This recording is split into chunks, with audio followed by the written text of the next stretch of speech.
Episode 33। इतना सब हो गया और तुमने मुझे बताया भी नहीं ज़ारून। मल्हार काफ़ी देर से ज़ारून को कॉल्स कर रहा था, लेकिन इसका फ़ोन मुसलसल बिजी जा रहा था। अब जाकर ज़ारून ने कॉल पिक की थी और सारी बात मल्हार को बताई थी। सब कुछ इतना अचानक हुआ कि कुछ होश ही नहीं रहा। अभी वहाँ अबीर अंकल की कॉल आई थी, बता रहे थे कि अली भाई की बेल हो गई है, बस पहुँचने वाले हैं घर। अच्छा परेशान ना हो, मैं भी आ रहा हूँ, मल्हार ने कहा तो ज़ारून ने इससे आने से मना किया। इसका इरादा अली से मिलने के बाद मल्हार से मिलने का था।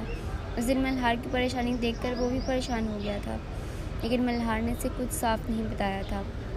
अब इसका इरादा सारी बात जानने का था। साद, निकाल और दाइम अली को लेते घर पहुंचे तो सब लोग लाउंज में ही उनका वेट कर रहे थे। अलबत्ता इबादत रूम में थी, इसके साथ अरहा, मरहा और जरनब मौजूद थी। मेरा बच्चा, मेरी जान, तो ठीक हो ना अली?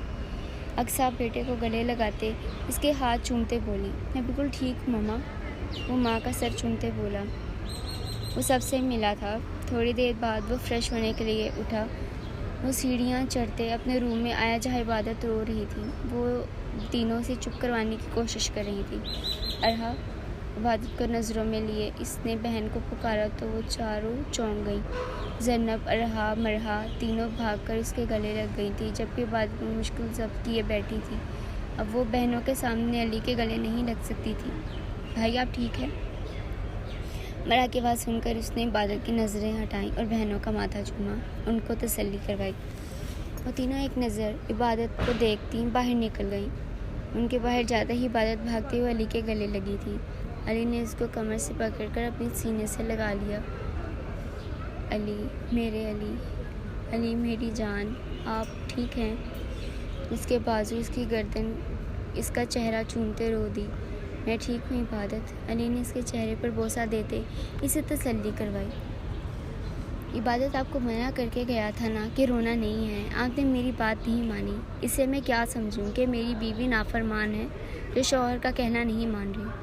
वो इसकी पीठ से हिलाते इसे बेड पर गिरा और इसे अपने ऊपर गिराया।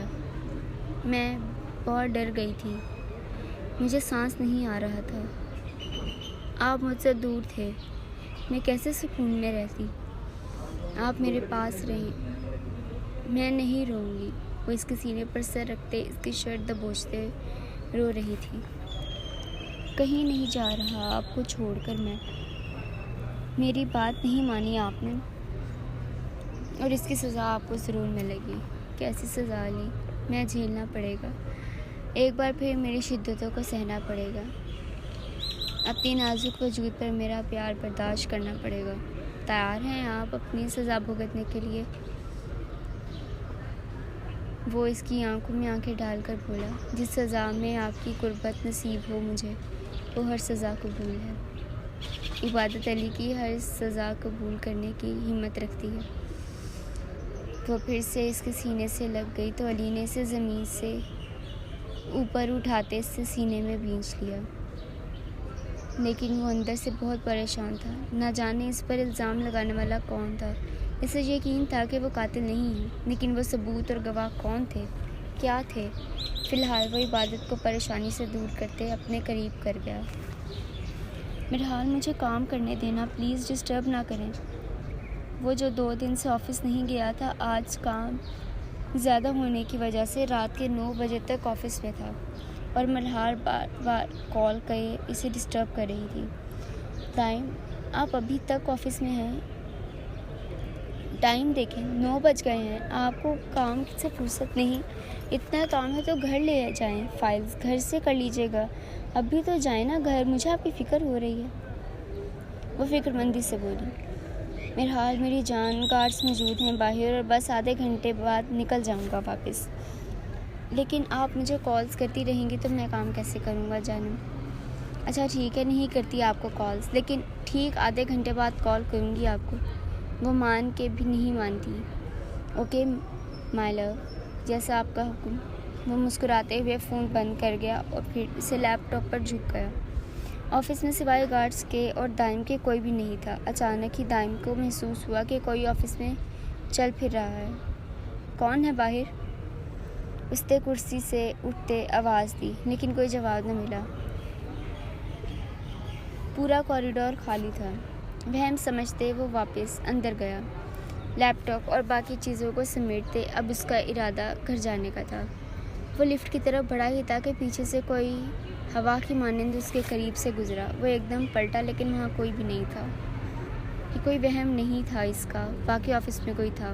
गार्ड्स, दाइम ने गार्ड्स को आवाज़ दी, लेकिन वहाँ कोई भी नहीं था। अब सही मायनों में परेशानी हुई। इससे पहले कि फ़ोन निकालता, किसी को इतला देता, किसी ने दूर से ही मेटल रॉड से इसकी तरफ फेंका, जिससे इस मोबाइल इसके हाथ से छूटकर ज़मीन पर जा गिरा। जबकि हाथ में होती तकलीफ़ से वो करा उठा। कौन है यहाँ? बुज़दिलों की तरह पीछे से वार क्यों कर रहे हो? हिम्मत है तो सामने आओ। वो दूसरे हाथ से अपना हाथ पकड़ते ज़ोर से चीखा। हाथ से खून बह रहा था। अचानक पीछे से किसी ने इसके सर पर ज़ोर से वार किया था कि दाइम की आंखों के सामने अंधेरा छा गया। इससे पहले कि दुश्मनी से कोई और नुकसान पहुंचा, किसी के कदमों की छाप सुनते वो खिड़की से बाहर को गया, जबकि दाइम बेहोश होते वहीं ज़मीन पर गिर गया। इतने में 2 गार्ड्स ऊपर आए, लेकिन दाइम को गिरा देखकर वो भागते हुए वहां पहुंचे।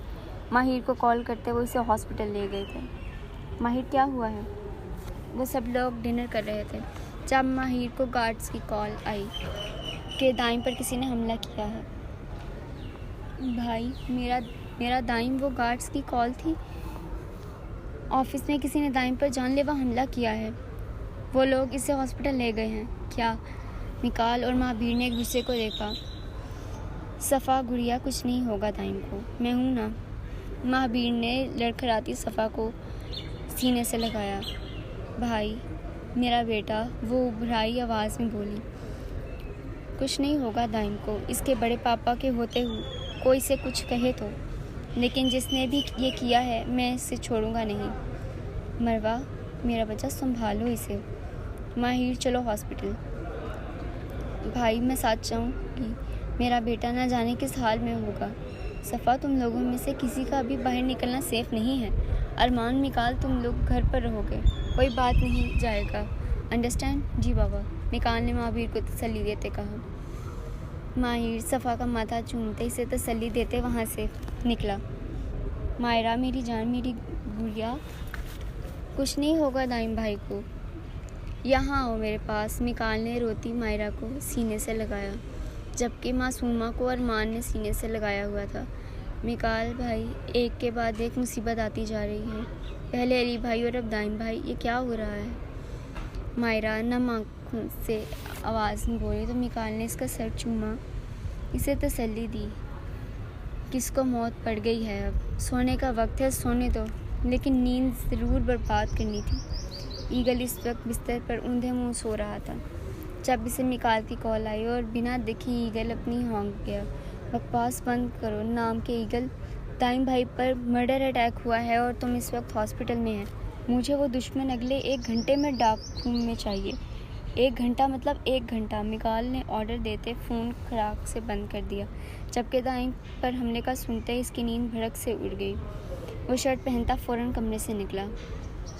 महाबीर और माहिर हॉस्पिटल पहुंचे तो सामने ही गार्ड्स नज़र आए। महाबीर ने आते ही गार्ड्स के मुंह पर रख कर थप्पड़ मारता। कहाँ मर गए थे तुम लोग जब दुश्मन अंदर घुस आया था? किस बात के पैसे मिलते हैं तुम लोगों को जो अपने मालिक की हिफाजत भी नहीं कर सकते? 5 मिनट में ही महाबीर ने इन 5 गार्ड्स को धो डाला था। सर, हम गेट पर ही थे, वहाँ से कोई भी अंदर नहीं आया और ना ही हमने से कोई आवाज़ सुनी, एक गार्ड डरते हुए बोला। इससे पहले कि महाबीर फिर इसका हाथ बिगाड़ता, डॉक्टर को बाहर आता देखकर वो रुक गया। मेरा बेटा कैसा है डॉक्टर? महाबीर ने पूछा तो डॉक्टर ने एक नज़र महाबीर को और एक नज़र गार्ड को देखा। अल्लाह का शुक्र है कि वो ठीक है। गहरी चोट नहीं थी, लेकिन फिर भी एहतियात कीजिएगा, हम थोड़ी देर में इन्हें डिस्चार्ज कर देंगे, फिर आप इन्हें घड़े जा सकते हैं। डॉक्टर ने डरते हुए महाबीर को तसल्ली दी और वहाँ से भागने के अंदाज से निकला। एमके को कौन नहीं जानता था, सबको अपनी जान प्यारी थी। अली और इबादत को किसी ने भी दाइम के बारे में नहीं बताया था।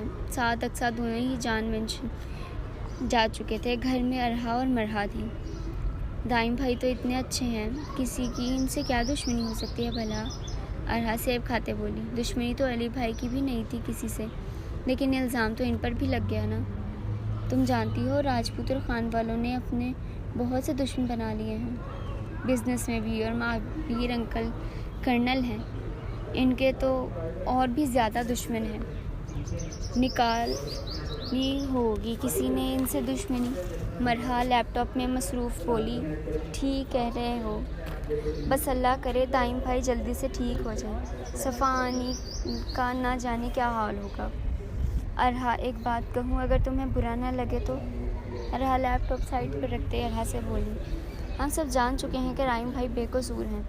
ये सारा कुछ भी हो रहा है हमारे किसी दुश्मन की चाल है। अल्लाह का हुक्म हुआ तो दुश्मन भी पकड़ा जाएगा।